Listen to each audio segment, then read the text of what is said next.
Baik pemirsa, masih kita akan coba cari jawaban dari siapa J yang kemudian akan menjadi Ketua Dewan Pembina PSI. Prof Lili, kalau berdasarkan perhitungan elektoral, bagaimana kemudian efek Pak Jokowi untuk mendongkrak suara bagi sebuah partai. Tapi kalau menurut PSI ini lebih dari sekedar hitungan elektoral kok. Prof Lili gimana? Ya, saya senang sih mendengar Mbak Grace mengatakan bahwa ini lebih dari sekedar elektoral. Ada nilai-nilai ya, ada cita-cita visi yang ingin diperjuangkan. Saya kira semua harapannya seperti itu. Tetapi realitasnya nggak seperti itu gitu loh. Hampir semua partai ada yang dikejar elektoral. Apalagi juga PSI. Kan tadi saya katakan mengutip Pak Jeffrey ketika bicara di Kongres Solo.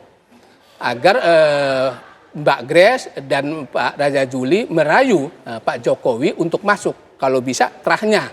Nah, kan itu berhasil. Kalau enggak kita mati nih partai ini. Kan kamu seperti itu. Berarti artinya concern juga terhadap elektoral itu. Elektoral, concern juga elektoral. Semua partai, termasuk Prof. Burhan kan menulis buku tuh bestseller antara dakwah dan elektoral.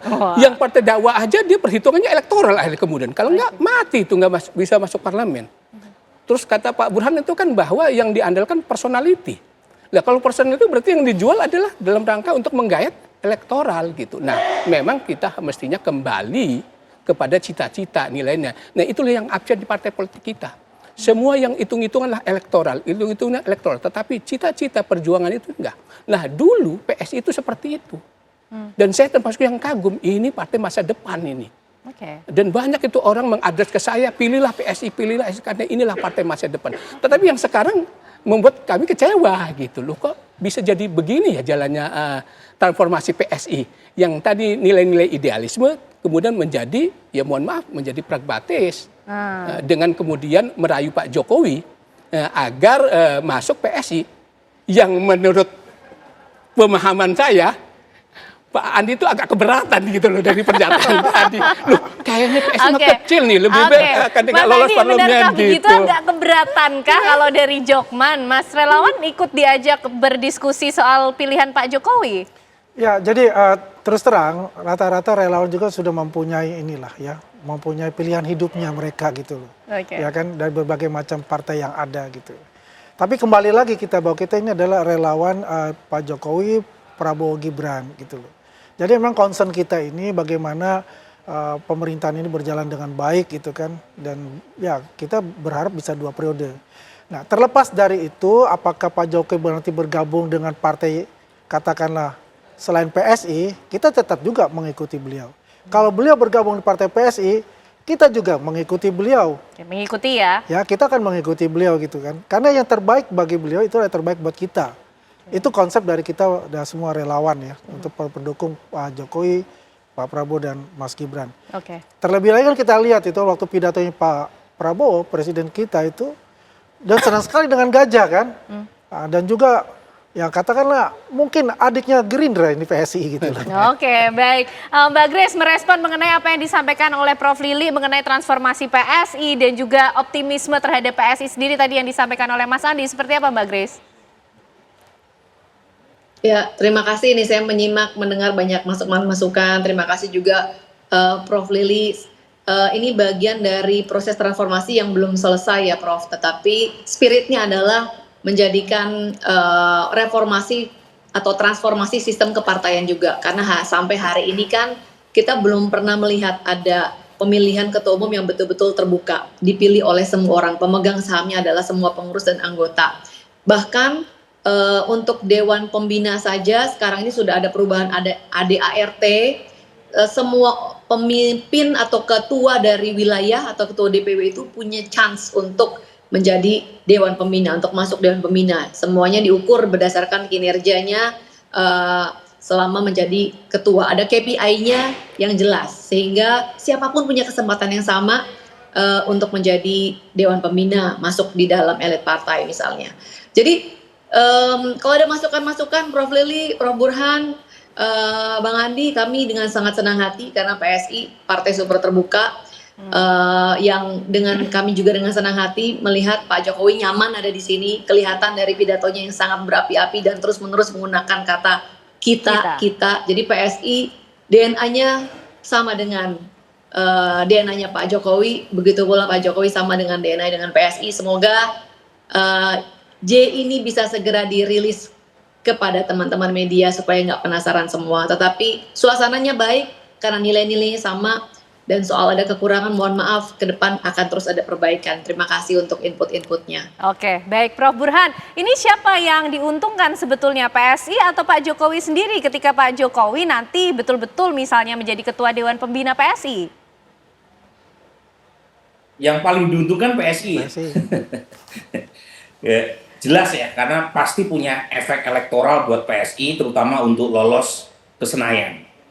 Nah, tetapi tentu perlu kerja keras lebih jauh kalau misalnya pengen membuat PSI lebih besar dari sekedar lolos 4%. Dan tadi Prof. Lili menyebut transformasi awal PSI ya, yang membuat Prof. Lili kagum dan didekati oleh senior untuk memilih PSI.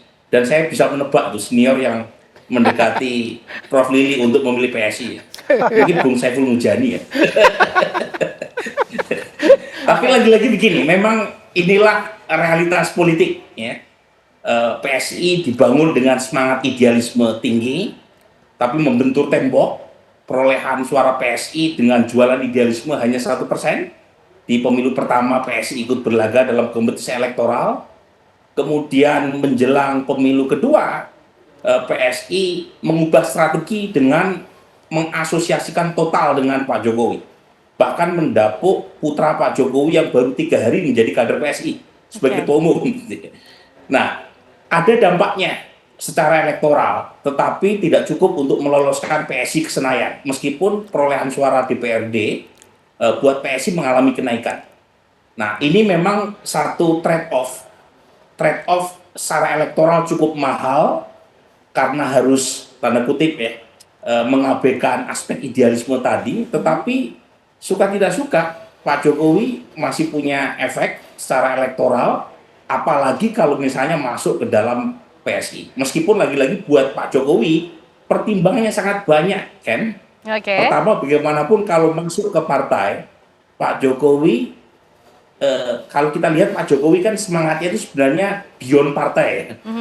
Ya, coba lihat tuh semangat-semangatnya ya. Jadi beliau relatif tidak terlalu suka dengan kelembagaan partai, dan itu pula yang menjelaskan mengapa beliau lebih mendekati dari sisi marketing politik ketimbang semangat pelembagaan. Jadi kalau masuk ke PSI itu artinya Pak Jokowi, tanda kutip ya, memperkecil dirinya sendiri dengan segala plus minusnya. Plusnya tentu Pak Jokowi punya posisi tawar yang lebih dari sekedar politisi yang tidak memiliki basis partai.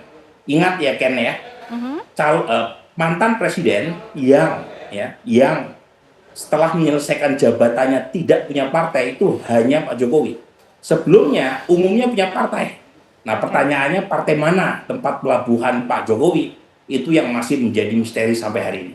Oke, baik. Kalau DNA-nya sudah sama, sudah menggunakan kata kita, sudah kemudian nyaman begitu. Apakah kemudian nanti tidak lama lagi kita akan menunggu bahwa nama Pak Jokowi akan menduduki nama Ketua Dewan Pembina PSI? Tidak lama lagi kata Mbak Grace ya. Kita nantikan ya jawabannya dari PSI dan pengumuman resminya. Terima kasih semuanya malam hari ini sudah bergabung di Apa Kabar Indonesia Malam. Mas Andi, Prof. Lili, Prof. Burhan dan juga Mbak Grace Natali sudah bersama kami di Apa Kabar Indonesia Malam. Dan pemirsa, usai jeda kami juga masih akan menghadirkan pembahasan lain untuk Anda, di mana kemudian kasus kematian diplomat muda Kementerian Luar Negeri Arya Daru Pangayunan ini masih menyisakan tanda tanya di tengah publik. Kami hadirkan pembahasannya untuk Anda usai jeda.